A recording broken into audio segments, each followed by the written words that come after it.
Coming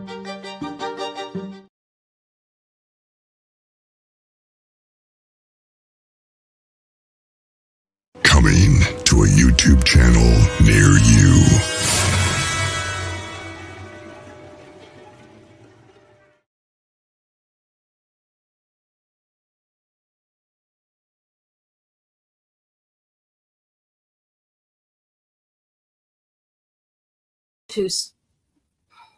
Welcome to Street Talk.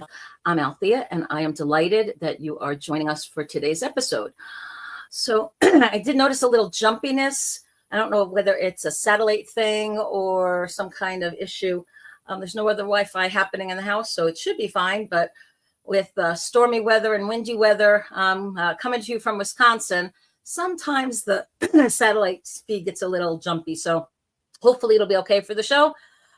Just hang in there and stay with us, and hopefully we'll ride it through.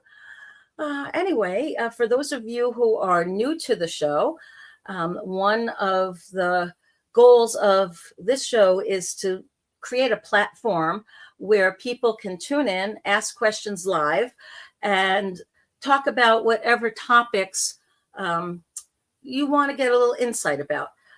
I've been a metaphysician for a very long time, professionally doing readings and life coaching for people, probably for almost 45 years now.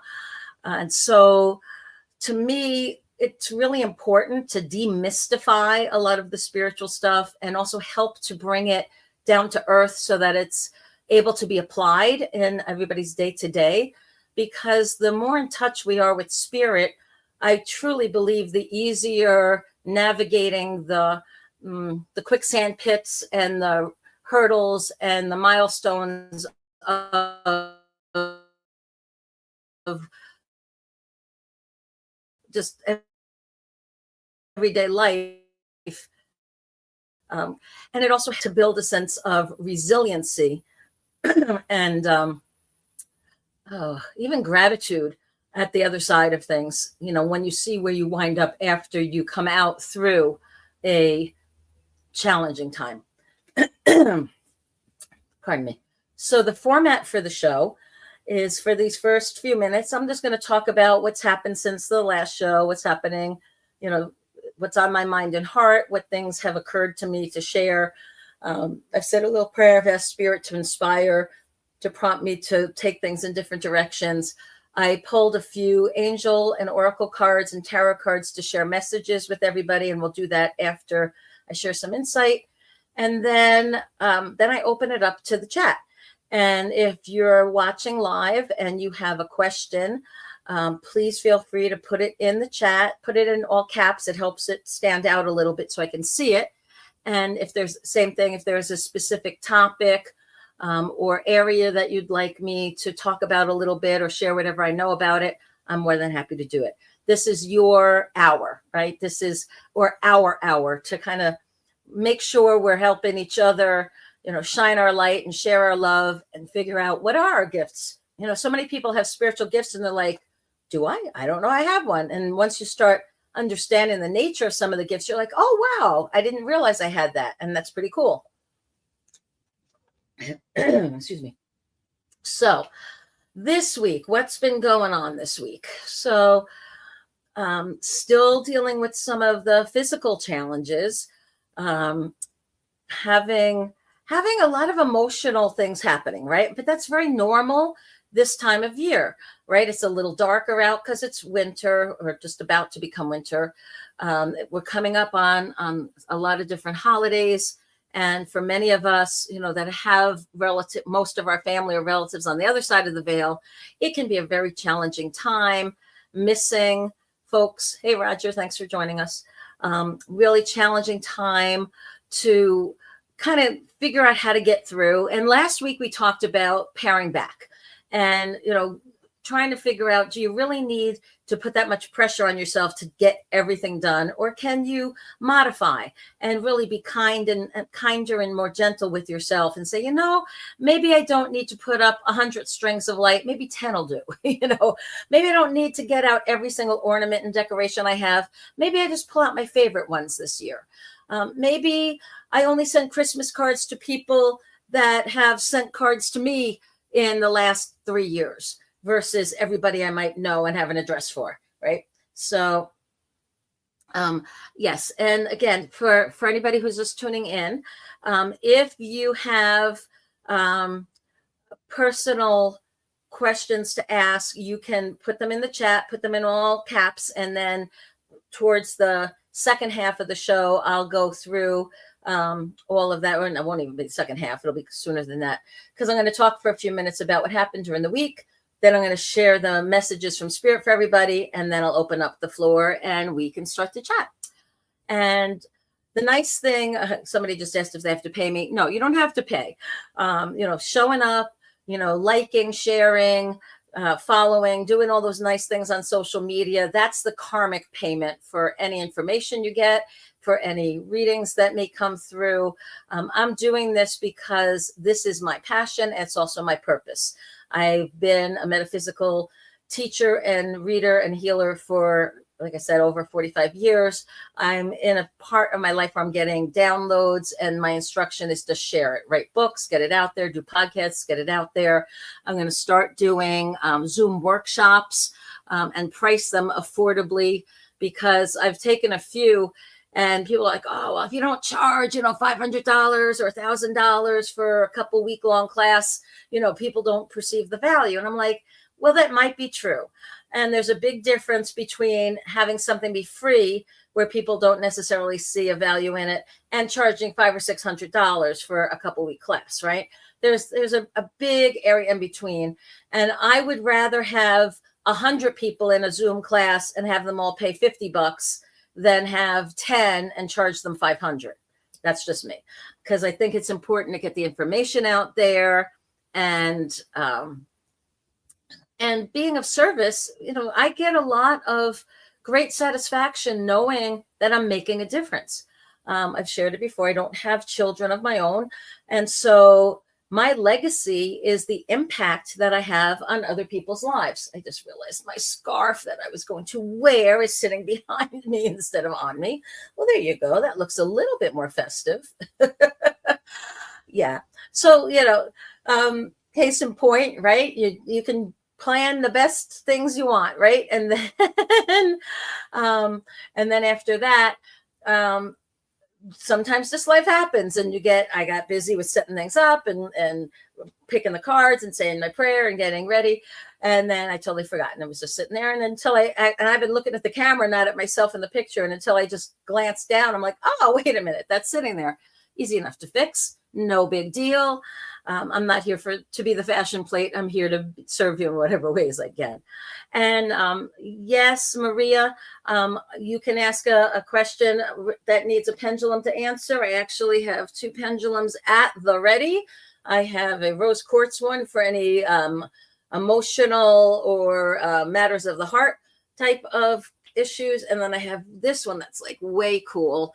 It has pretty much every stone in the order of the chakras, all the way up. And so colors of the rainbow going up it.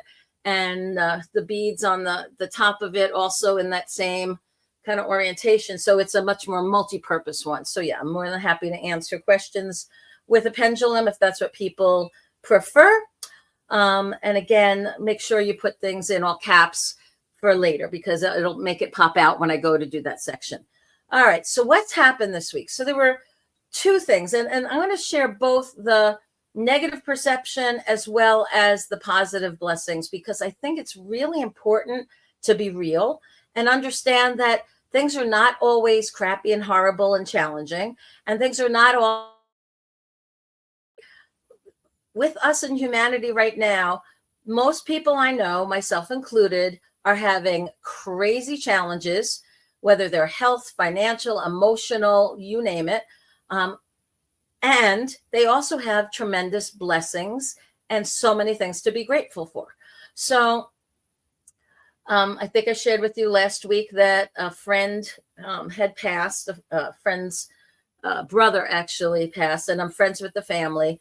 And these are friends from church, and they have kind of taken me into the fold, and I've been one of their family members. So I've been invited to their home for different holidays and occasions when it was literally just their family and me as the only outsider. Well, when my friend's brother died, and I knew him quite well, I thought, well, of course I would be invited to the funeral or the whatever the services were. And, then I saw on Facebook that, that his request was that it was immediate family only. And I still thought, well, they consider me family.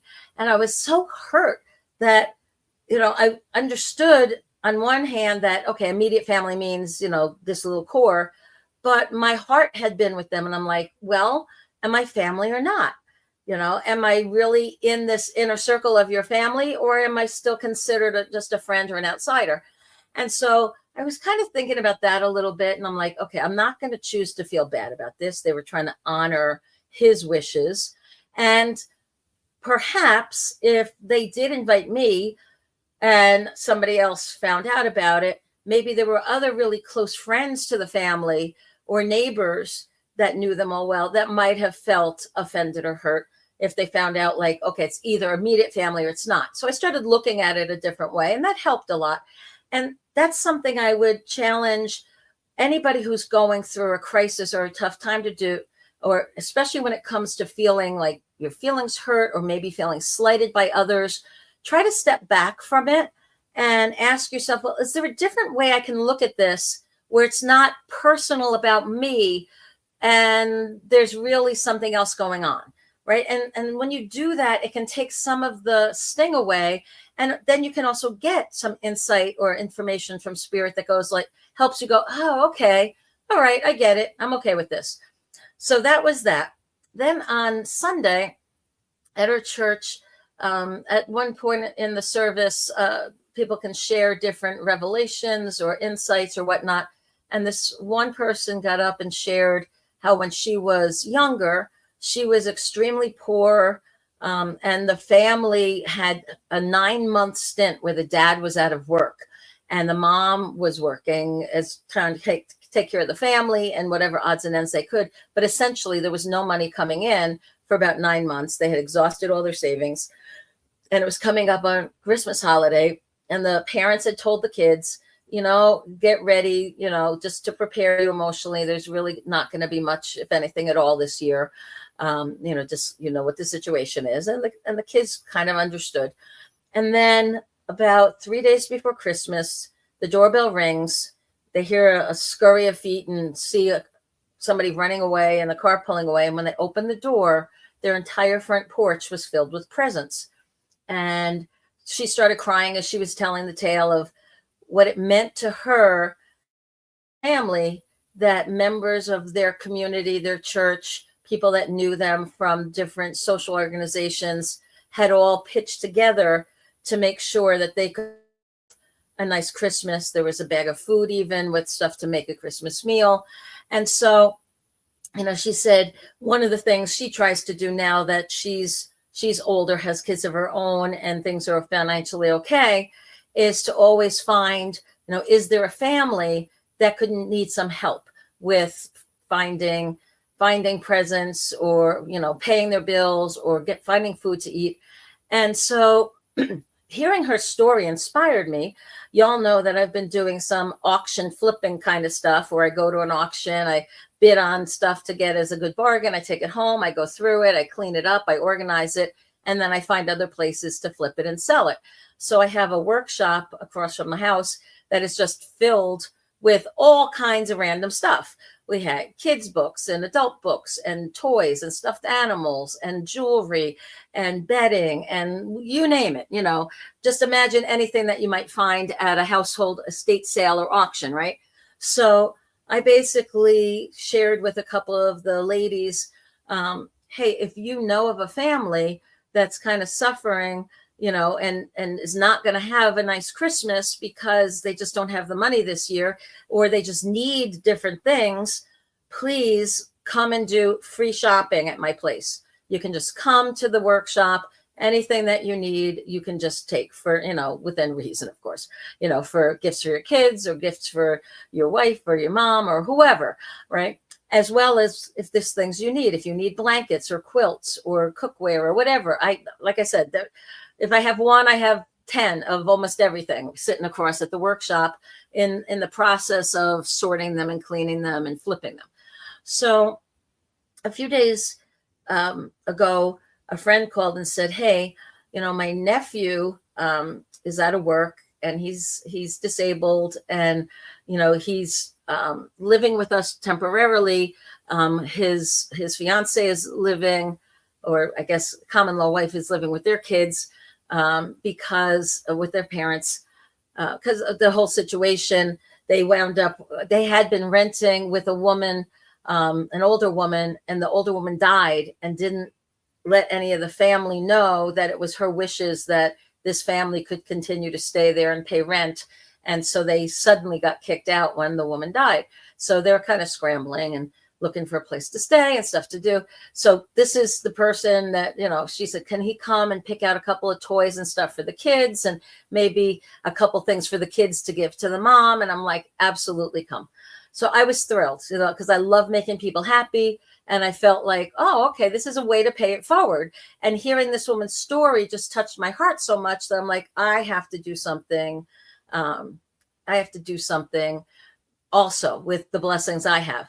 And since I have, anyway, so they showed up today and they went shopping and they filled up a couple boxes full of stuff. And that was pretty cool. And, I told the friend, I said, I really need some help with this auction stuff. I've been hoping to find somebody who might want to be a partner with me, somebody who has a pickup truck or a trailer, it's strong enough to help me go pick stuff up when I win the bids at the auction, help me bring it, carry it back here, sort it, organize it, going forward. I'd love to have a partner because it's just very overwhelming for me to do it by myself.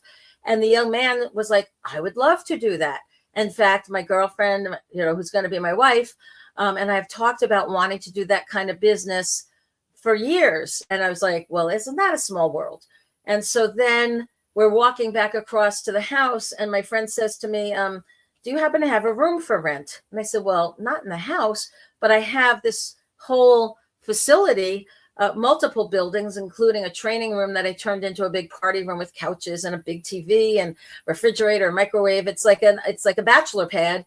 And she's like, oh, well, my nephew's looking for a place and he's quite handy with maintaining all kinds of equipment. And he loves to do handiwork stuff. And, he has a whole bunch of stuff in storage right now that he's paying. And you have all these empty rooms and buildings that he could put stuff in, and he could pay you for the storage and then just be your live-in caretaker of the property. And I was like, what an answer to my prayers. Because on two levels, I've been praying, one, for somebody to want to help me with the auction business, because that's helping to bridge the gap for me between my Social Security and the rest of my bills right now.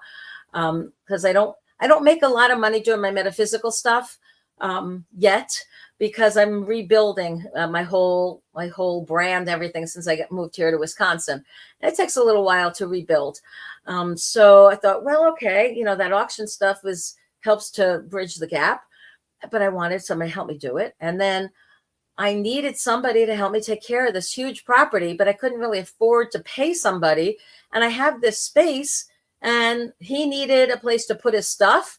And he doesn't care if it's a bachelor pad kind of place. It's like, it's not forever.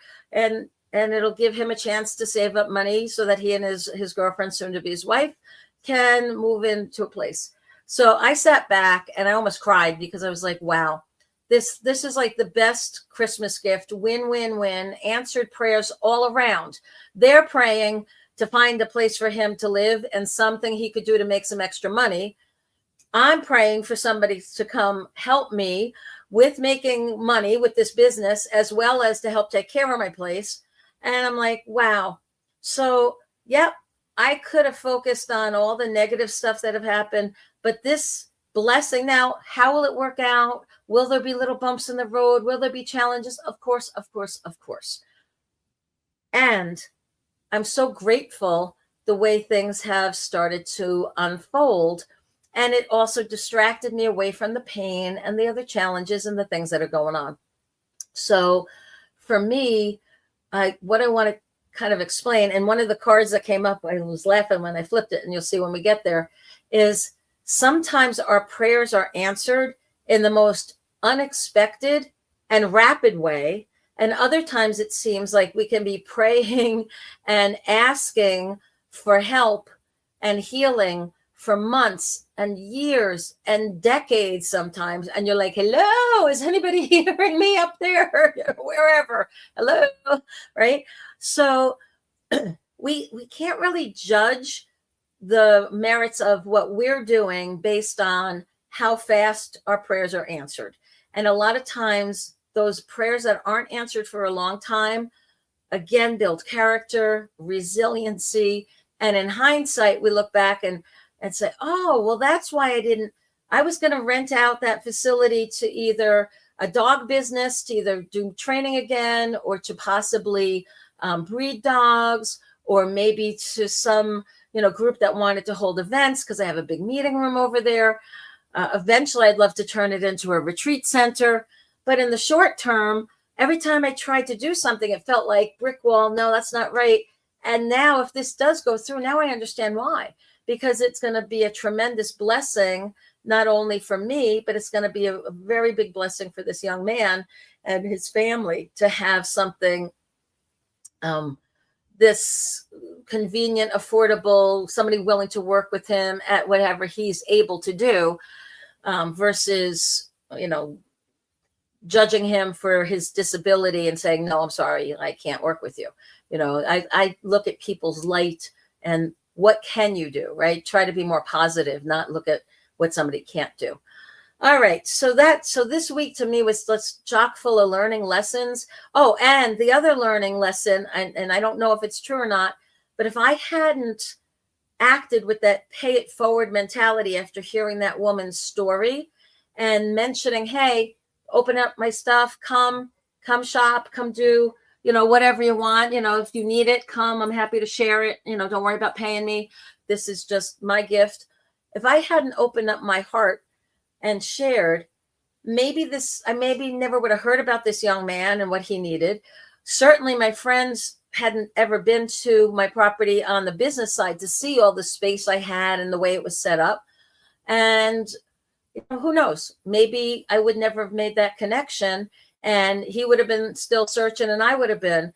And so sometimes it's that willingness to be giving of ourselves that opens the floodgates for blessings to come back to us, right? I know I've heard it said, and I've shared it before. If you're really depressed, go be of service. Go to a soup kitchen, go to a food pantry, go help other people that are probably in a worse situation than you, because it will fill you with a sense of gratitude for what you do have, as well as help you bless the lives of somebody else, which then karmically helps to kind of grease the wheels for other blessings to come for you. And it's not that we do it because we want those other blessings to flow. We do it because we're inspired to, but there is a tremendous benefit that comes from, I'm sorry, my dog is acting strange. What's the matter, Flash? Lay down, buddy. Can you lay down? Be a good boy. Yeah, it's okay. You're okay. Lay down. He's we've shared this before. His back legs keep giving out on him, and lately, as he's walking, he doesn't realize sometimes he's actually pooping. And so he was standing. Wait, no, come here. Where you going, Bubba? Lay down, sweetheart. Well, if I have to clean up a mess afterwards, so be it. All right. He's giving me that look like yeah, I get it, buddy. All right, do what you got to do. But he's 13 and he's been having trouble for a while, poor boy. But he does his best. He tries to let me know if there's something going on. But, oh well. Anyway, so let's get to the messages for today. So the first message from the angels is divine love. And I like that one. It says, open yourself to the spark of light in the core of your heart. Totally accept the complexities of life and the simplicities of creation. Embrace everything and everyone.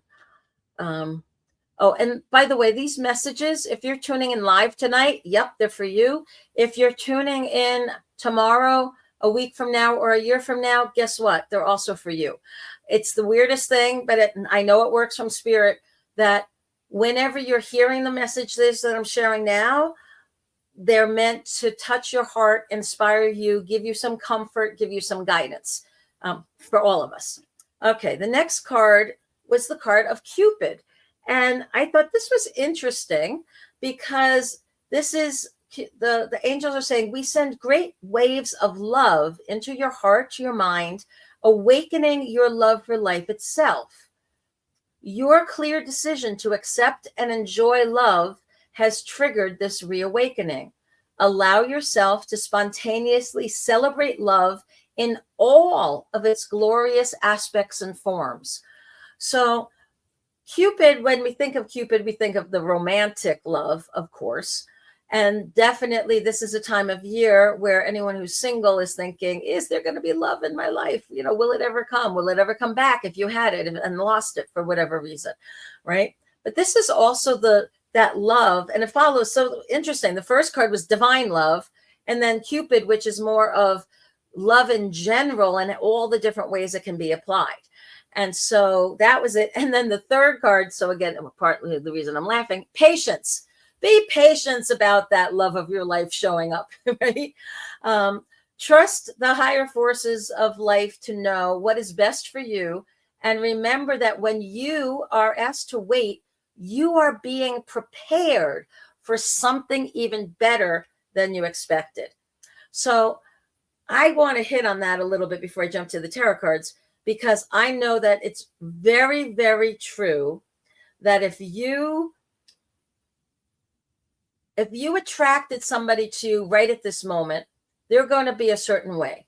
But let's say you spend the next 6 months really working on yourself, becoming more and more aligned with your soul's purpose, happier, more peaceful person, more prosperous person, somebody who is becoming better and better every day, becoming or striving to become the best possible version of you that you can become. Well, 6 months from now, after doing that and working on that, you're going to attract an even better match for you, or a better caliber person. You're going to attract somebody who's also been working on themselves. So sometimes the delay and being patient is actually a blessing, because the person that you would attract right now meets you at one vibration.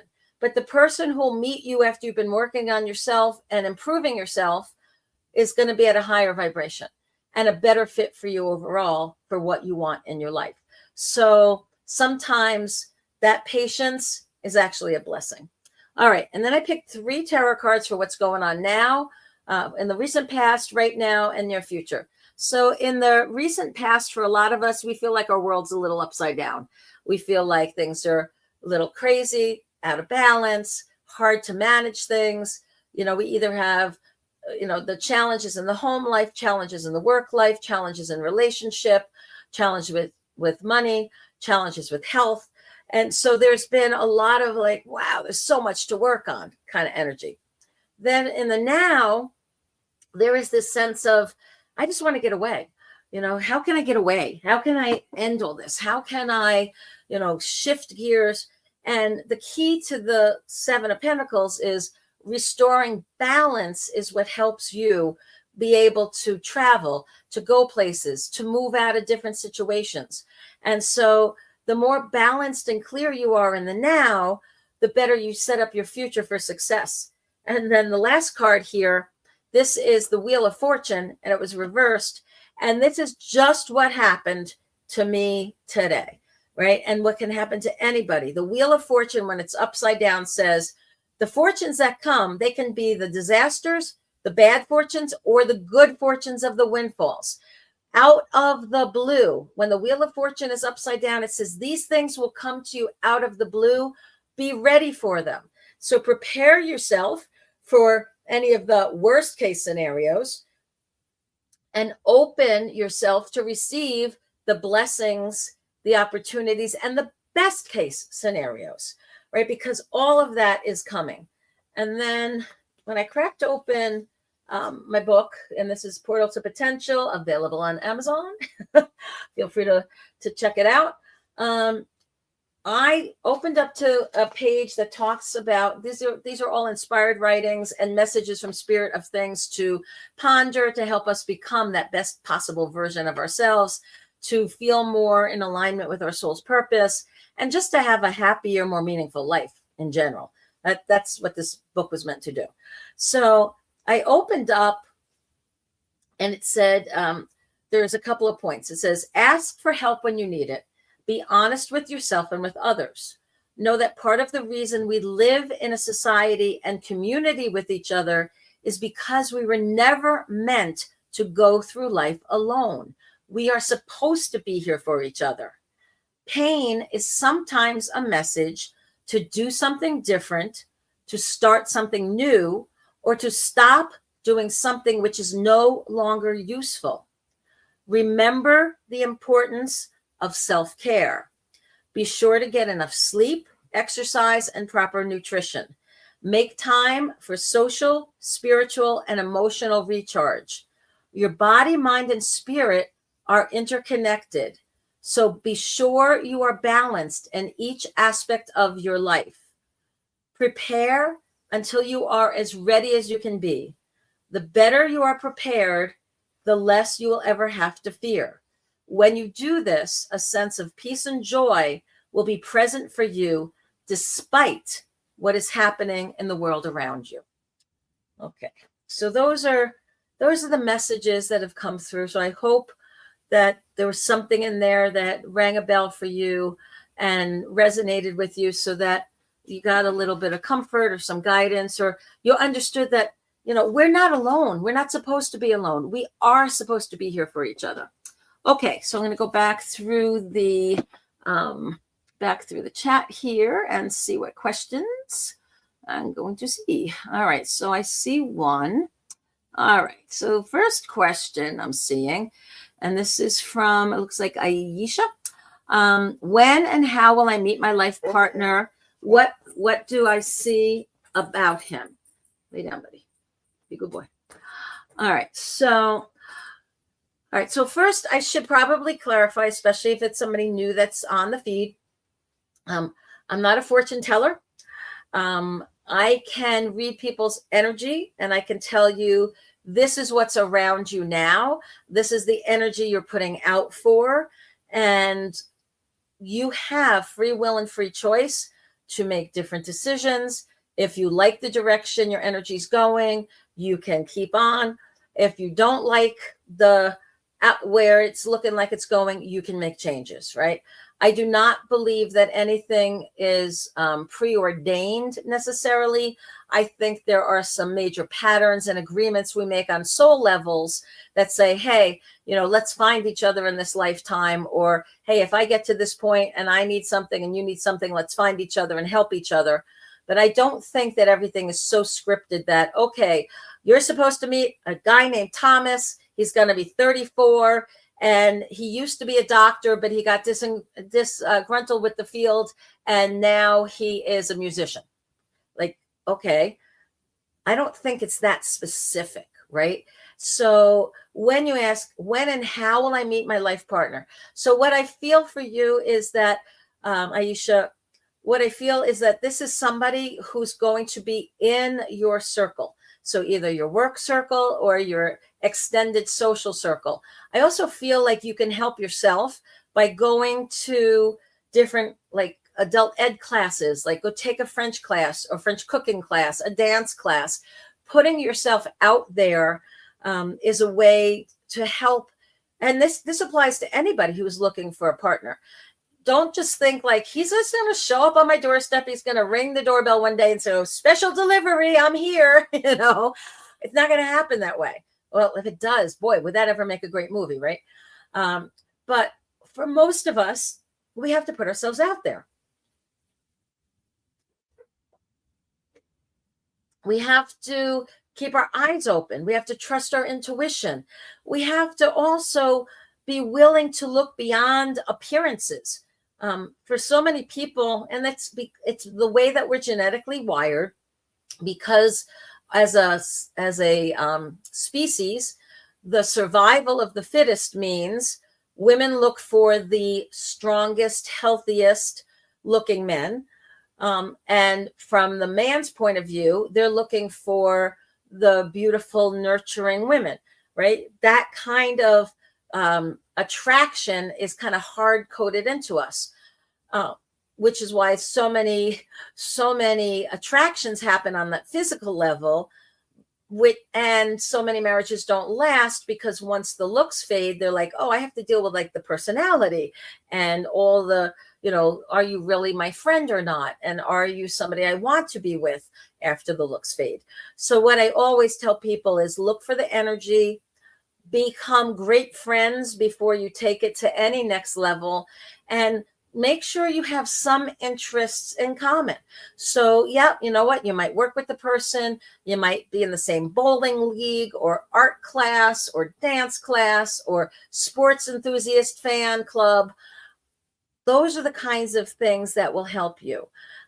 What I see about your specific life partner, you'll have so many choices.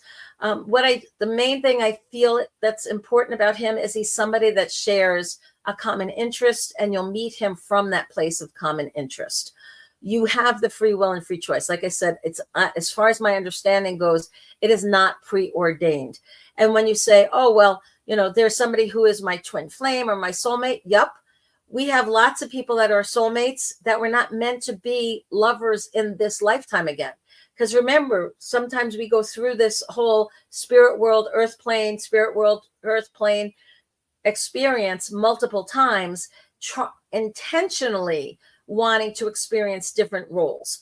And so, yeah, that might be that soulmate, that person that just knows you better than anybody else, that you trust with your life and your deepest secrets, might be your best friend and not your husband or wife. It might be a sister or brother. It might be somebody who comes into your life for a season, makes that great connection. You're both solid, and then goes off and back onto a different path again. It doesn't mean that, oh, I lost it. No, you'll never lose a soulmate. You have that connection forever. So just wanted to clear that up too. All right. I hope that helped some. All right. Let's see.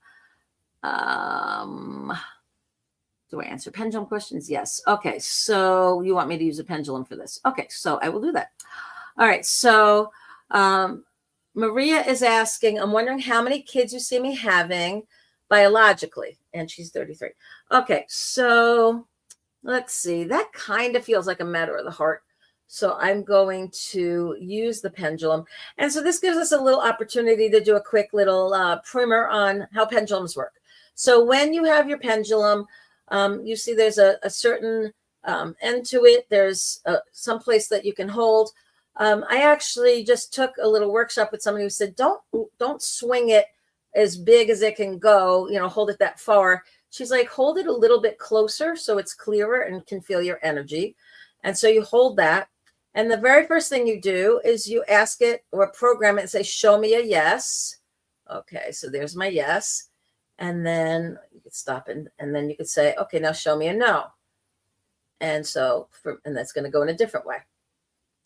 Okay, so you can, once you have it programmed and you know what's your yes, what's your no, then you can ask a specific question. Now, before I actually answer this with the pendulum, again, I'm going to give you the same little spiel that I just shared a minute ago, which is you have free will and free choice. So let's say the pendulum comes up and says you're going to have 3. Okay. After having 1, you might go, I'm done. I don't want to go through this again. If we're going to have more kids, we're going to adopt. Okay. That's your free will and free choice. So what we can ask Spirit, specifically with the pendulum right now for you, Maria, is what is your current programming around you? What is that set up for And obviously, at any point in time, you and your soul have the ability to renegotiate and say, yep, I want more. Yep, I want less. And it can go through. So, okay. So we're going to ask, all right. So is it one or more? That's yes. Is it two or more? That's a yes. Is it three or more? That's a no. So it's looking like two. Okay. Now, again, you have free will and free choice. You can do all kinds of actions of freezing some of your eggs and doing IDF to improve your chances later on if you don't get pregnant naturally. I mean, there's all kinds of things you can do to kind of force the hand. But right now, the energetic programming around you is for two biological children. Okay. All right. And again, you have free will, free choice. If you've already had two, that's what the programming was. You always have the right to override whatever the programming is because you have agency and free will and free choice. We all do. We have agency and free will and free choice. I, as a youngster, thought I was going to have a huge family. Both of my grandparents, my grandmothers in particular, each one came from huge families where they had 10. They were one of 10 brothers and sisters, children to their parents. 10.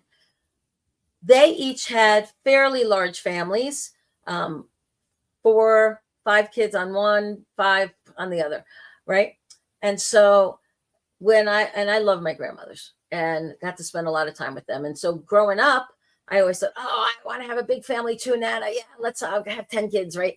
Just like you did, just like part of your family. And then as I got a little older, it was like, oh yeah, I want to have 4 or 5. And then as I got a little older, it was, 2 or 3. And then as I got older, it was like, well, let me find the man first and then we'll figure it out, right? It was one of those, my desire changed as I got older.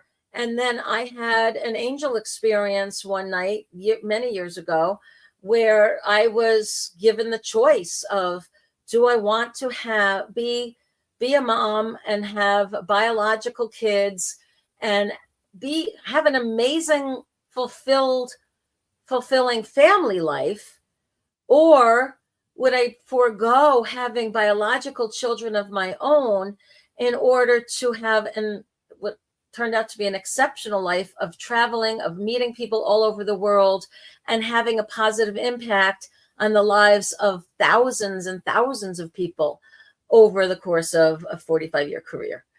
And so what I had said to God at that time and to the angel that appeared to me was, I will let this be God's choice and God's will.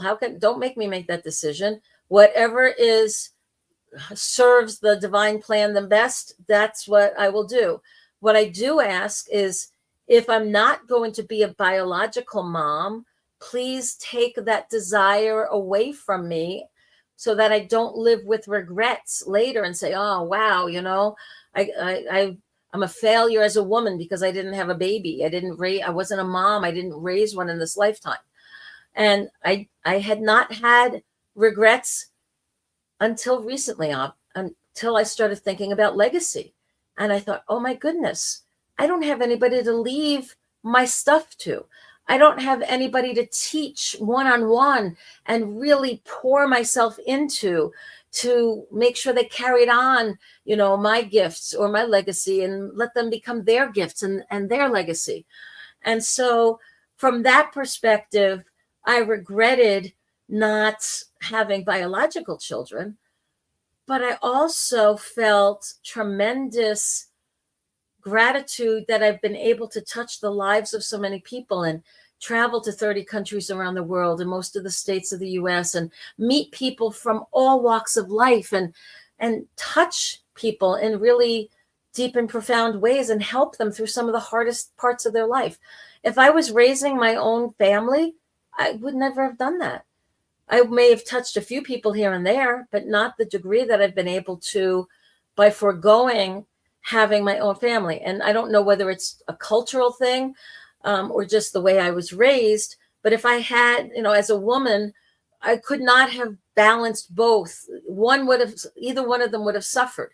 So I would have either poured myself into my family and my metaphysical career would have been, or I would have poured myself into my metaphysical career at the detriment to my family. And that would have made me feel terrible. Right. So, I left it in God's hands and I had to see the wisdom of it. And now I get to be the adopted aunt and grandma and, for my friends' kids. So I still have children in my life and I still have ways to enjoy that sense of family, but it's a little different than your own blood, so there's always trade-offs, guys. And we have to think about where our blessings are and what are we going to, be patient about, and what are we going to say, no, I'm going to make this happen. I have free will and free choice. I'm going to make this happen. I'm going to force the issue. I'm not just going to wait to see and allow things to happen at Spirit's time frame or God's time frame, or however you want to think of it. I'm going to force the issue. Little hint for you there. If you force the issue, then you have to accept the consequences of that versus being able to be a co-creator of it. Okay, next question. Hold on here. This is, where'd you go? I lost it. Hold on. Oh, I see. I have to shut that one off first. Yeah, I know I'm not the most technical, but that's okay. I have other gifts to make up for that. Right, guys? Thanks for hanging in there. Okay, so this is Chris asking, okay. Could you provide any insight as to the outcome with the person bullying me over a parking spot? Okay. This is kind of an interesting thing. People that are bullies, I have found that if you stand up to a bully and show them that you're not going to let them get under your skin, or you're not going to let it bother you, or you basically, again, stand up to them, they go away. They find somebody else to bully, or they stop bullying.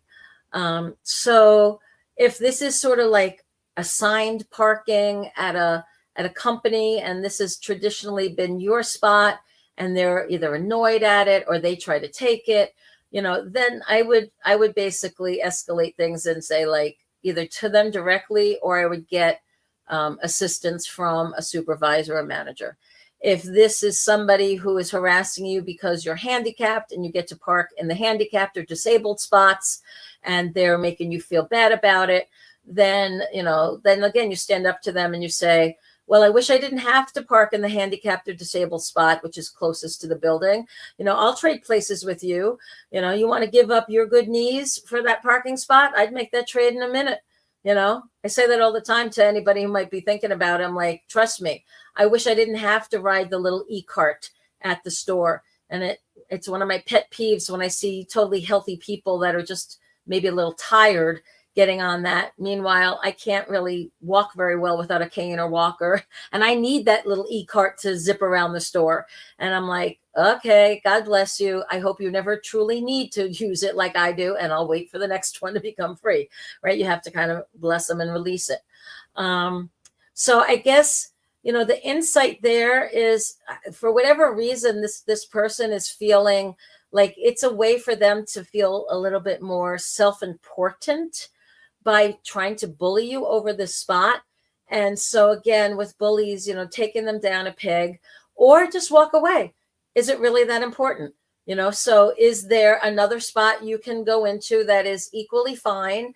And are you being stubborn out of principle and say, oh, it's the principle of the thing? Well, you know what? Wars have been started over the principle of the thing. If more people just forgave and move on, or said, it's really not that big a deal, it's not worth going to battle about, you can have it next, right? So I guess I would have to know a little bit more about the situation, Chris, to give you a very specific response. But just as far as a generalized one, I've found that, again, with bullies, standing up to them, getting help from authorities if you need to, or if it's just not worth it and you're able to kind of walk away or change the narrative, don't engage. Because if you don't respond to a bully either, if you just kind of like ignore them, that's not very satisfying for them. It's like if somebody's yelling and screaming at you and you don't engage in the fight and you're just kind of looking at them, they're going to be like, what's wrong with you? And eventually they'll get frustrated and go away, and they'll find somebody else who'll play that game, right? So being detached, being loving, being kind, don't get sucked into the drama that somebody else is trying to create for you. And understand bullying. Bullying can escalate. Here in the US, there's road rage, right? Or people that literally have crashed their car into somebody else because they're waiting to get in a parking lot. And the irony is it's around the holidays a lot of times that the parking malls, the shopping mall parking lots are filled. And so people are waiting for somebody to leave. And so I've seen this happen where somebody has their blinker on because they just saw somebody get in there. And as the person pulls out, they block the person that had the signal light waiting for the space. And some other car scoots right in and steals that space, essentially, jumps it. And the person that was waiting there all that time is furious.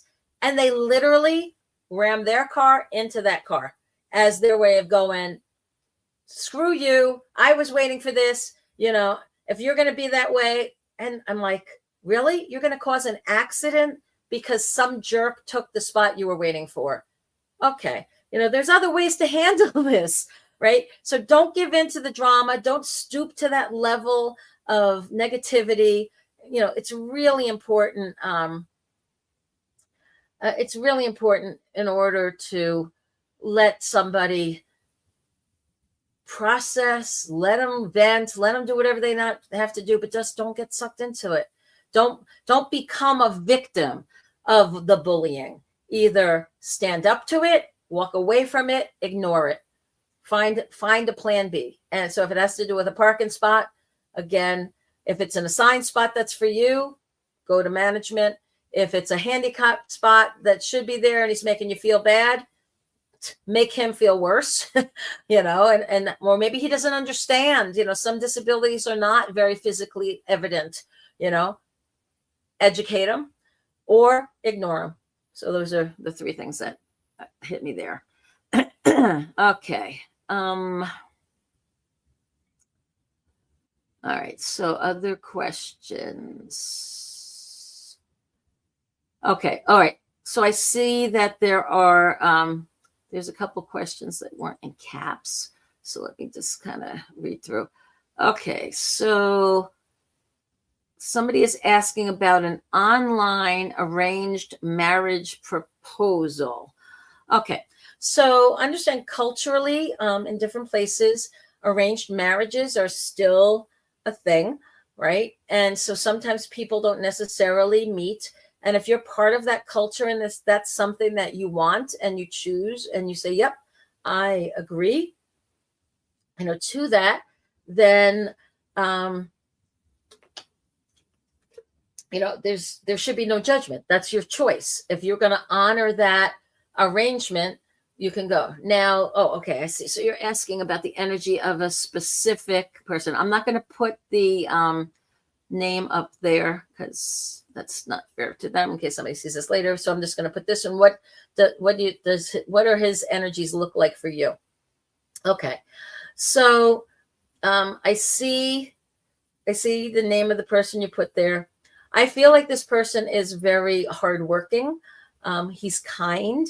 He feels like a good man, and he would be a good fit and match for you in most of the ways that are important as far as a provider and somebody who would maintain a lot of the cultural traditions that you like. I do feel that for your energy, where you want to express yourself more creatively, or where you kind of want to not necessarily go against traditions, but where you want to do some things that are a little bit, I'm just going to say a little bit outside the box, because he is so traditional, there might be a little bit of friction or pushback on that. But as long as you stay within that box, It feels like there's great chemistry. It feels like great friendship. It feels like a great partnership.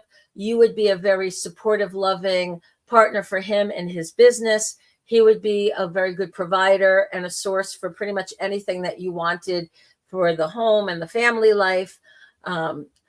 So yeah, just understand when you make a decision to accept a tradition-based marriage, you're also then agreeing to certain conditions that are in there. So if there are things that are, like I said, slightly outside the box of that tradition that you're interested in, just make sure you have an open conversation. Make sure that you have an open conversation with him so that he understands and agrees ahead of time that, oh yeah, like you could go take a language class if you wanted to go learn a different language, or you could, go to a book club with the ladies one night a week, and he'd watch the kids that one night a week once you have children, etc. Right? So it's that kind of thing of just make sure you clear the air and you're both on the same page before it gets too far down the road. But I definitely feel, profound friendship. And one of these things that I'm hearing Spirit say is people can learn to love each other and have love develop and blossom out of a really strong friendship. And so if part of the reason with the tradition that you're marrying for out of tradition is, honoring and respecting the family and the family's wishes, and, everyone's trying to be dutiful, and that sort of thing. It's like, okay, you can learn to have tremendous love and romance that stems from that shared position of love of tradition, willingness to do your duty, to follow the family's wishes, to be the dutiful daughter or son, that sort of thing. So as long as there's enough common bond and a deep friendship, love and romance can absolutely follow from that, because there's so much that you already share. It's not like, you've been told, fly to this place, you'll meet your groom at the altar, we'll introduce you 5 minutes before the wedding ceremony. You have a chance to meet him, get to know him, interact with him, be friends with him, even if it's online and remote. He may be in another country, but you'll still get to talk to each other and get to know each other and become deep friends with each other before you make that decision. But just understand, it's so important that you are very honest about anything, like I said, that's slightly outside the box of what would be seen as normal role and behaviors of both the husband and wife in that kind of arranged marriage and a traditional marriage setting. Okay. All right. Well, that's us. It's 7:00. Holy moly. So time went by fast again, y'all. Now, honestly, I don't know if I'm doing a show the next week, because next Thursday is Christmas here. So I'm thinking probably not. But I do plan on doing a show on New Year's Eve, which is the following one. So for now, I'm thinking that probably not, but I'll check with Mary and Grizzly, and we definitely want to send out our gratitude and shout out to them. They, without them, this whole network wouldn't go. We wouldn't have a platform. So let's remember to keep them in our prayers and our hearts and send them all kinds of good energy for healing and prosperity and success in the new year. Ways that you can help them are by, ringing the bells and, liking, sharing, following, and spreading the word so more and more people know about our channels. So please do all that. But I'll check with them. My sense is, because it's Christmas and most people are doing stuff with their families and whatnot, and I'm going to be at dinner, probably at friend's house. I'm thinking, I know I was invited. I just don't know what time dinner is. So I'm presuming next week, Christmas, we will not have a show on that Thursday, the 25th. But on New Year's Day, which is a New Year's Eve day, New Year's Eve. Sorry, not New Year's Day. New Year's Eve on that Thursday, the 31st. I am planning on having a show. And so we'll go from there, and we'll kind of reflect on 2025 and talk about manifesting and putting out intentions for 2026 and seeing what kind of blessings we can help each other manifest as we go forward. Thank you all for tuning in tonight. I really appreciate y'all. Thank you for participating on the stream and putting questions in the chats. Our goal here is to become the best possible versions we can as we go forward. So please, especially now, be kind to each other, be kind to yourself, share your light, shine that light, share your love, share your gifts, and have a positive impact to the best of your ability on everybody that you meet. Have a wonderful evening, y'all. Have a blessed week. Thank you again for tuning in. I love you all. I wish you the best. Have a Merry Christmas for those of you who celebrate Christmas. I know it's Hanukkah for some of our Jewish friends. Have a beautiful Hanukkah. If you're celebrating Kwanzaa, pagan stuff, or anything in between, please have a sacred, beautiful next couple of weeks, and I will see you all on New Year's Eve. Until then, this is Althea, and you've been watching Spiritual Street Talk with Althea Jacob. Thanks again, and have a great night. Bye now.